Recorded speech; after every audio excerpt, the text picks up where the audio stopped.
स्वागत करती हूँ आपका the Bihar teachers history makers मेरा मोबाइल मेरी शिक्षा के इस मंच पर। मैं अर्चना आर्यानी इस मंच से जुड़े सभी शिक्षकों का अभिवादन करती हूँ। मैं फिर से अपनी क्लास में उपस्थित हूँ एक सुविचार के साथ। तो आइए आज का सुविचार जानते हैं।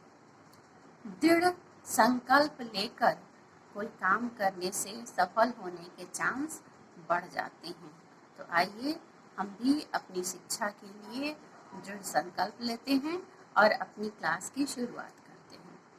पिछले वीडियोस में हमने मेंडल के प्रथम नियम यानी प्रभाविता का नियम और द्वितीय नियम यानी पृथक्करण के नियम पर चर्चा की थी। आज हम मेंडल के तीसरे नियम स्वतंत्र विन्यास के नियम अर्थात लॉ ऑफ इंडिपेंडेंट असॉर्टमेंट के बारे में कुछ जानते हैं। पहले दोनों नियमों में मेंडल ने जो प्रयोग किया था वह मटर के पौधों के एक गुण को लेकर, एक गुण के वंशागति को लेकर प्रयोग किया गया था।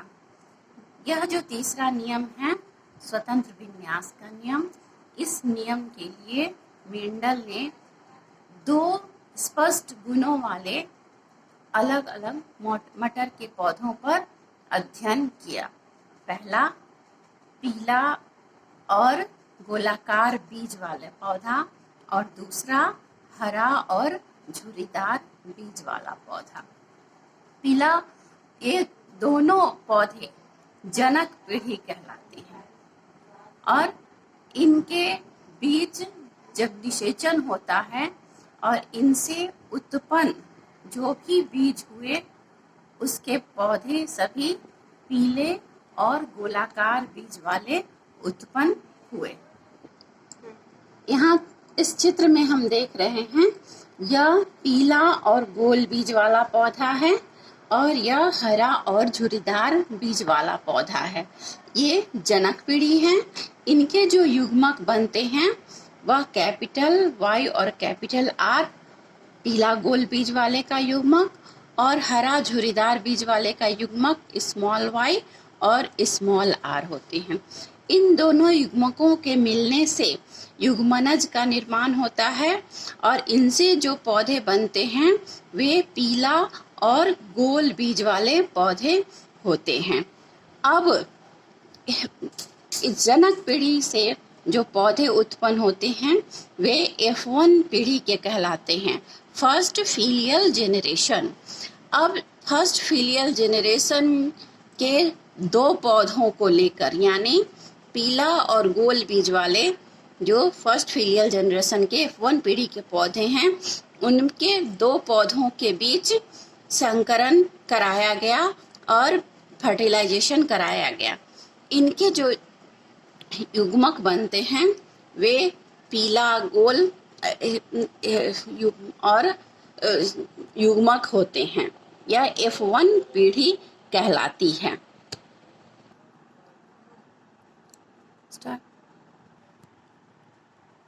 चार प्रकार के युग्मक बनते हैं यहाँ capital Y capital R, capital Y small r, small y capital R और स्मॉल y स्मॉल r। ये चार तरह के युग्मक बनते हैं। अब इन युग्मकों के बीच जो फर्स्ट फिलियल जनरेशन के हैं इनमें निषेचन कराया गया, तो इनसे जो अगली जो सेकंड जनरेशन उत्पन्न हुई उनमें पीला और गोल बीज वाले पौधे जो उत्पन्न हुए बीज वे 315 उनकी संख्या थी। पीला झुर्रीदार बीज वालों की संख्या 101, हरा और गोल बीज वालों की संख्या 108 और हरा झुर्रीदार बीज वालों की संख्या 32। और इनमें जो फिनोटिपिक रेशियो पाया गया, लक्षण प्ररूपी अनुपात, वह 9:3:3:1 का रहा। यानी 9 पीला गोल, 3 पीला झुर्रीदार, 3 हरा गोल और 1 हरा झुर्रीदार। और यहाँ हम चित्र में देख सकते हैं कि कितने कौन कौन से पीला गोल हुए, पीला गोल ये दिखाई पड़ रहे हैं। ये पीला झोरीदार, ये हरा गोल और हरा गोल, ये हरा गोल और फिर ये हरा झुर्रीदार। तो इस प्रयोग से मेंडल ने अपने तीसरे नियम की प्रतिस्थापना की, जिसमें हम कह सकते हैं कि जो दो लक्षणों का निषेचन कराया गया, उनमें जो प्रभावी गुण हैं वह अप्रभावी गुण से भी निषेचन कर सकते हैं, उनसे भी जुड़ सकते हैं, और जो अप्रभावी गुण हैं वह अप्रभावी गुण से भी जुड़ सकते हैं, और ये स्वतंत्र रूप से अपने लक्षणों को प्रकट कर सकते हैं।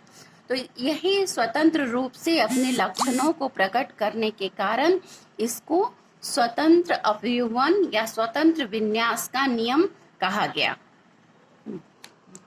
अब हम लिंग निर्धारण पर कुछ चर्चा करते हैं।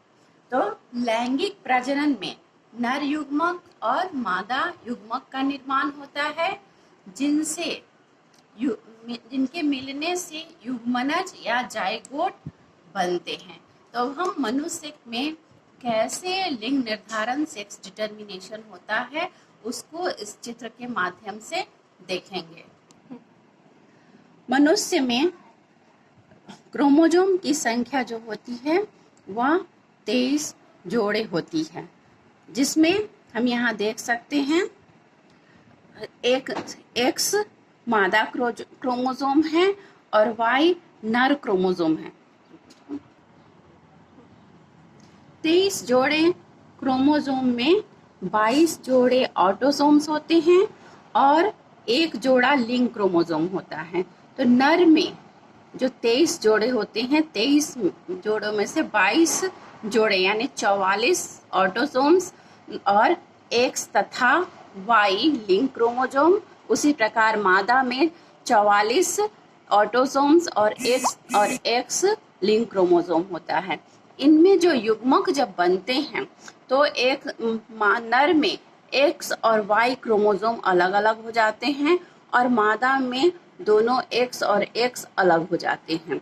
और जब इन युग्मकों का यानी नर युग्मक का और मादा युग्मक का निषेचन होता है, तब जब नर का एक्स क्रोमोसोम मादा के एक्स क्रोमोसोम से निषेचित होता है, तब जो बच्चे बनते हैं वह फीमेल होता है। और जब नर का वाई क्रोमोसोम मादा के एक्स क्रोमोसोम से निषेचित होता है, तो जो बच्चा बनता है वह मेल चाइल्ड होता है। इस तरह से मनुष्य में लिंग का निर्धारण होता है। आज के लिए बस इतना ही, फिर मिलते हैं अगले वीडियो में।